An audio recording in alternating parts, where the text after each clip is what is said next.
Welcome back, listener.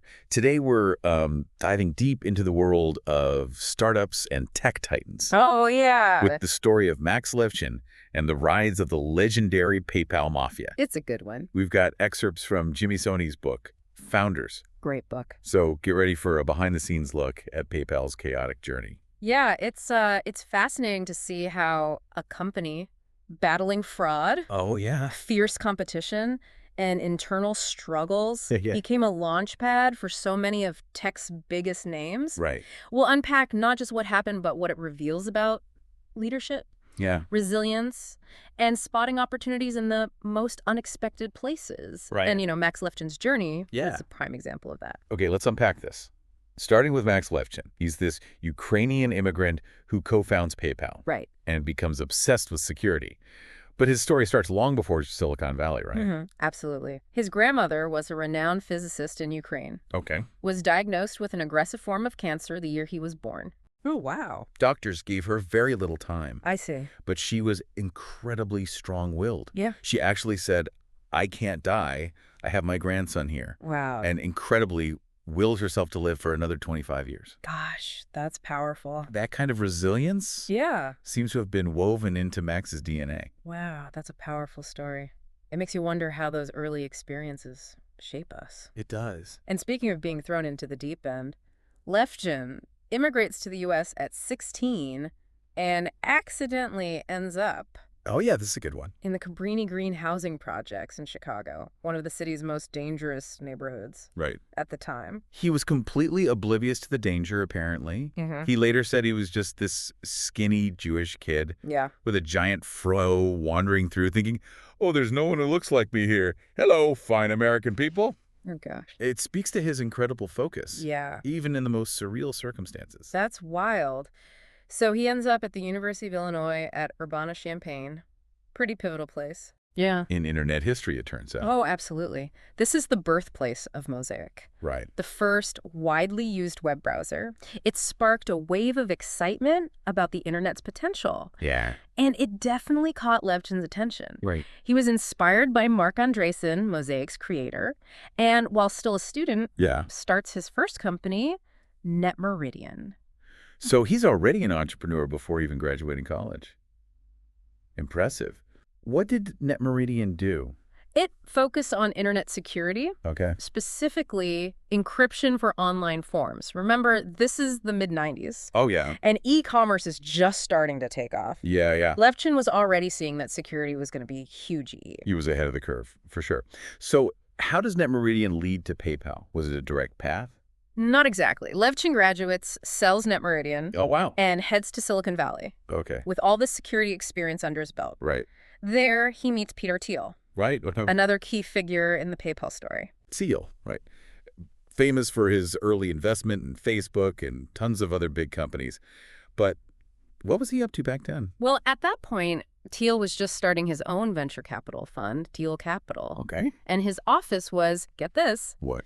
a literal broom closet. No way. A broom closet. You've got to be kidding. I love these early startup stories. Yeah. They're always so scrappy.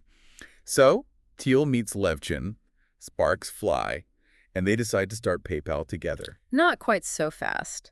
Thiel becomes an early investor in Levchin's next venture, Okay. a mobile security company called FieldLink. Okay. They had trouble finding a CEO Right. and securing more funding, even with Thiel's backing. Sounds like a lot of chaos even in those early days. We're- Was the idea for PayPal already there, or did it evolve over time? That's where it gets really interesting. Okay. They went through several iterations. Okay. First, they were creating security software for Palm Pilots, Uh-huh. then pivoted to beaming money between Palm Pilots using infrared technology.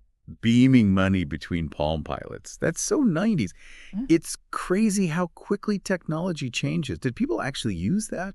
Not really, but what's important is their willingness to adapt. Right. They were constantly testing ideas, seeing what stuck. Okay. They even had an early employee, Luke Nosak, Okay. who was known for his stream of what they called insane ideas. So this Luke Nosek was the ideas guy. Yeah. Kind of like the mad scientist of the group. Exactly. A lot of his ideas, while they seemed crazy at first, turned out to be brilliant. Yeah. He had a knack for seeing opportunities others missed. He was instrumental in recruiting, too, bringing in talent like Russ Simmons and Yupan. and eventually even Elon Musk. Hold on. Elon Musk was involved with PayPal from the beginning. I thought he was off doing his own thing with Tesla and SpaceX. He was. Okay. But his path intersects with PayPal in a big way. Okay. Musk had founded X.com, Right. an online financial services company Right. that was a direct competitor to Confinity, which Yeah. was the new name for Levchin's company. So we've got two companies, both trying to revolutionize online payments, both attracting top talent and investment. This is getting good. Did they try to crush each other? They did. For a while, it was a fierce rivalry, with both companies burning through cash to outdo each other. Right. But then, in a move that surprised many, Yep. they decided to merge. A merger. I bet that wasn't easy. Two companies, two different cultures, Right. two strong personalities that the helm sparks must have flown. Oh, they did. The merger negotiations were tense. Right. Each side thinking they were bailing out the other. Yeah. And then, of course, there was the challenge of integrating Right. the teams and technologies. It was a recipe for conflict, and conflict is exactly what they got. I can only imagine this is where the drama really starts to unfold. Who came out on top in this merger? Was it a true merger of equals, or did one side dominate? Well, initially, the merged company kept the X.com name, Okay. and Elon Musk became the CEO. But things didn't go smoothly. Yeah. There were clashes over technology, leadership styles, and the overall direction of the company. It became pretty clear that Musk's vision for X.com didn't completely align with what the Confinity team, especially Levchin, had in mind. So, Musk at the helm. I can only imagine the intensity. He's known for pushing boundaries and setting ambitious goals. But was that the right approach for PayPal at that stage? That's the big question, isn't it? And it's one that divided the company. Yeah. Some people thrived under Musk's leadership, I see. while others felt it was too chaotic Right? and unpredictable, tensions mounted, Right. and it became clear that something had to give. This is getting juicy. Feels like we're on the edge of a cliffhanger. It is. What happens next? Does Musk manage to steer the ship, or does the company implode? Well, listener, that's a story for part 2 of our deep dive. Stay tuned because things are about to get really interesting. Welcome back to our deep dive into the wild ride. That was the early days of PayPal. When we left off, Elon Musk was CEO of the newly merged company. Right. But there were definitely some storm clouds gathering. Right. It was a clash of titans, really. Musk pushing hard with his vision for X.com, while the Confinity crew, especially Max Levchin, Right. had their own ideas about how things should run. It was a clash of personalities, but also of philosophies. Yeah. Musk was all about pushing boundaries and taking risks, Right. which was exciting for some, but others found it unsettling. Levchin, on the other hand, was more focused on building a solid, secure foundation for the company. Remember, this is the guy who'd been obsessed with security since his college days. Right. He was the one calling up fraudsters in Ukrainian, trying to understand their tactics. Exactly. So was their clash just a personality conflict, or were there deeper issues at play? It was a bit of both. Musk's leadership style, while undeniably effective in some ways, was also incredibly demanding. He pushed people hard, and that created friction. Plus, there were strategic differences. Musk was focused on building X.com into a financial superstore offering a wide range of services. But the Confinity team, particularly Levchin, saw the future in person-to-person payments, specifically through email. They believed in focusing on one thing and doing it exceptionally well. Which, in hindsight, turned out to be the winning strategy. It's amazing how those early decisions shaped the entire landscape of online payments. But I'm curious, how did they actually pull off this coup? Was it a bloodless revolution, or did things get messy? It was surprisingly smooth. While Musk was on a trip abroad, a group of key Confinity leaders, including Peter Thiel and Levchin, went to the board and presented their case for a change in leadership. They argued that Musk's approach was too risky and that the company needed a steadier hand at the helm. The board, convinced that a change was necessary, voted to replace Musk with Peter Thiel. Wow, that's bold.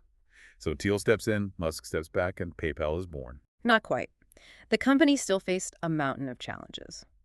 Rampant fraud was eating into their profits, and they had a fierce rivalry with eBay's own payment platform BillPoint.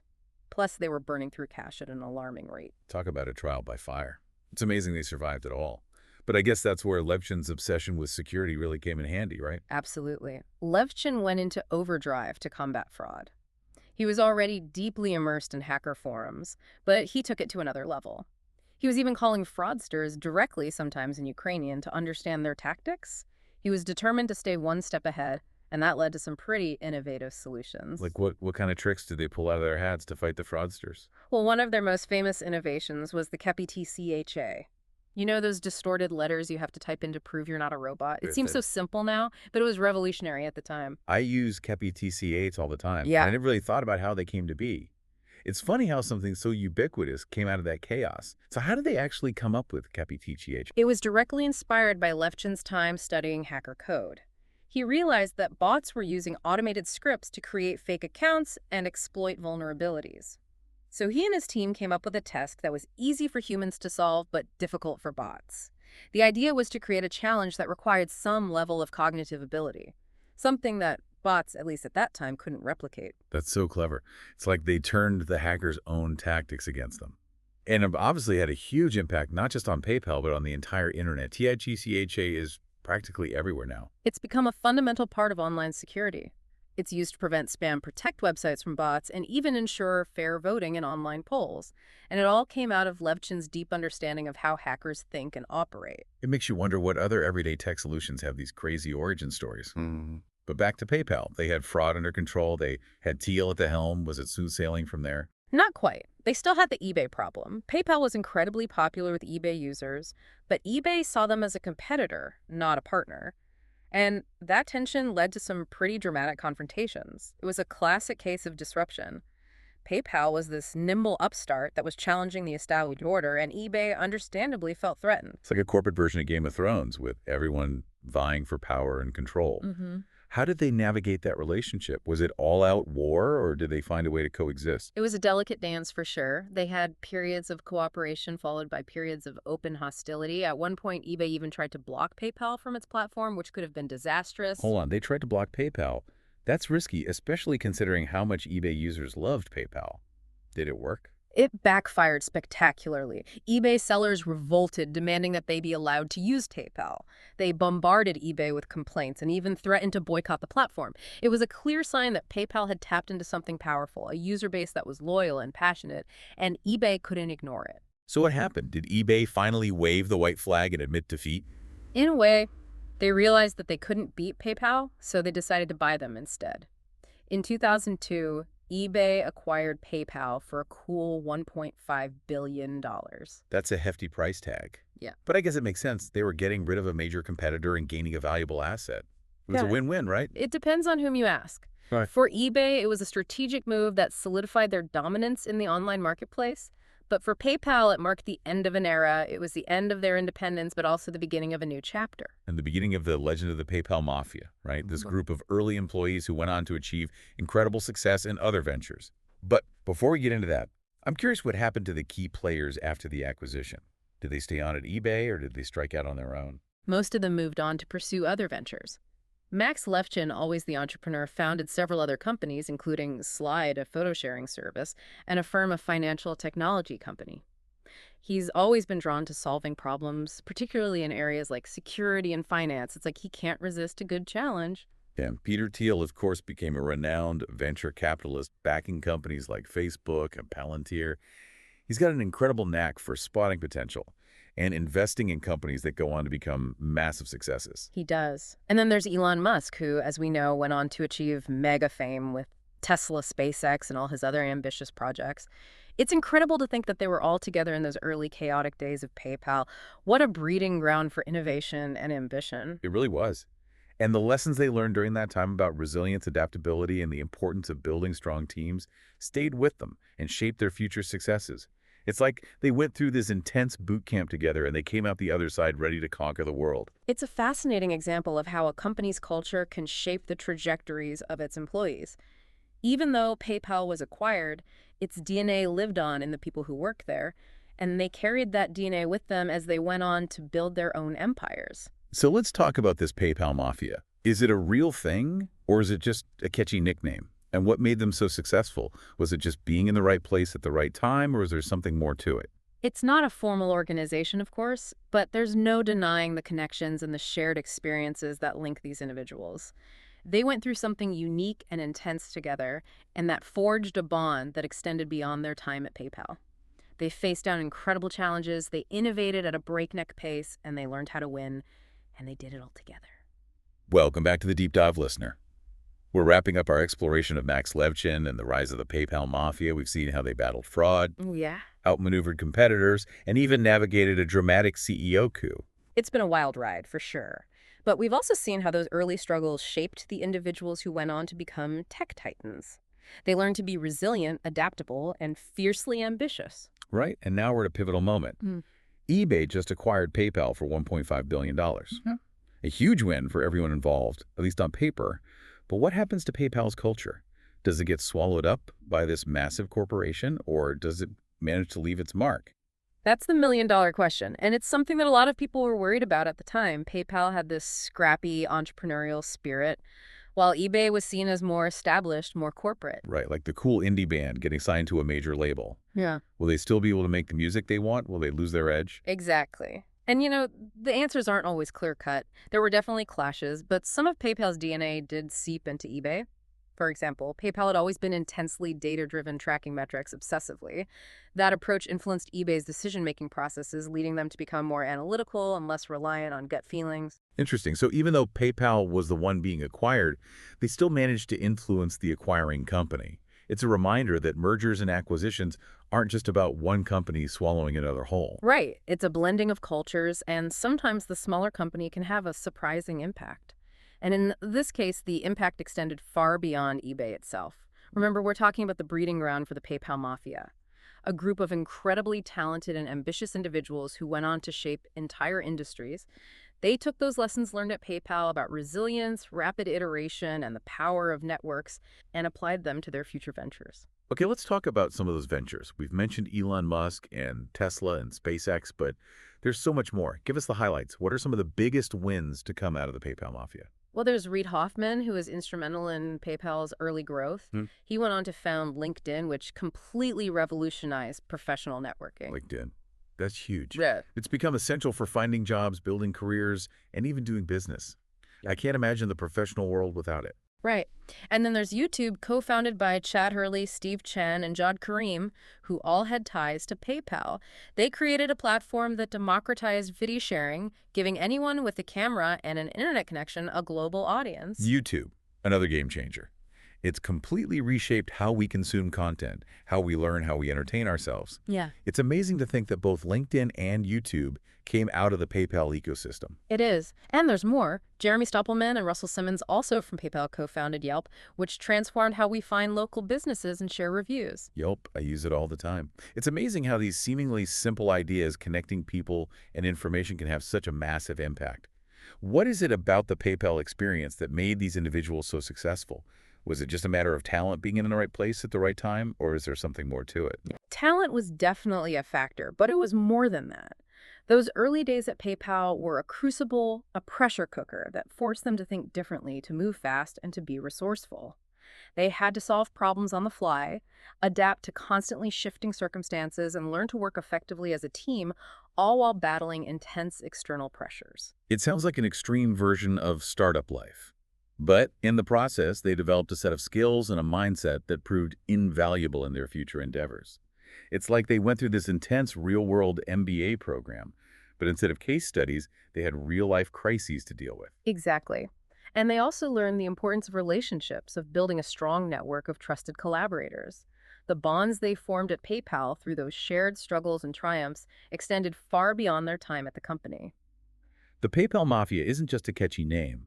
It's a testament to the power of human connection and shared experience. They didn't just work together, they learned from each other, they supported each other, and they pushed each other to be better. That's a key takeaway from the PayPal story. Success isn't just about individual brilliance. It's about surrounding yourself with the right people and building a network that amplifies your strengths and helps you overcome your weaknesses. And the PayPal Mafia is a perfect example of that. So as we wrap up our deep dive into PayPal, what are some of the biggest lessons we can take away from this story? Well, first, it's a reminder that success is rarely linear. There will be setbacks, there will be challenges, and there will be times when you want to give up. But the key is to keep learning, keep adapting, and keep pushing forward. The PayPal team faced down some pretty daunting obstacles, but they never lost sight of their vision. And that persistence ultimately paid off. Right, it's about embracing the chaos and finding the opportunity within it. It's also about recognizing that innovation often comes from unexpected places. PayPal started as a way to beam money between Palm Pilots. Who could have predicted that it would evolve into a global payments giant and spawn a generation of tech leaders? Exactly. Huh. So, as you go about your day, listener, keep your eyes open for those unexpected opportunities. The next big idea might be hiding in plain sight, just waiting for someone with the vision and the tenacity to bring it to life. And who knows? Maybe you'll be part of the next mafia, the group of innovators who change the world. Until next time, keep diving deep.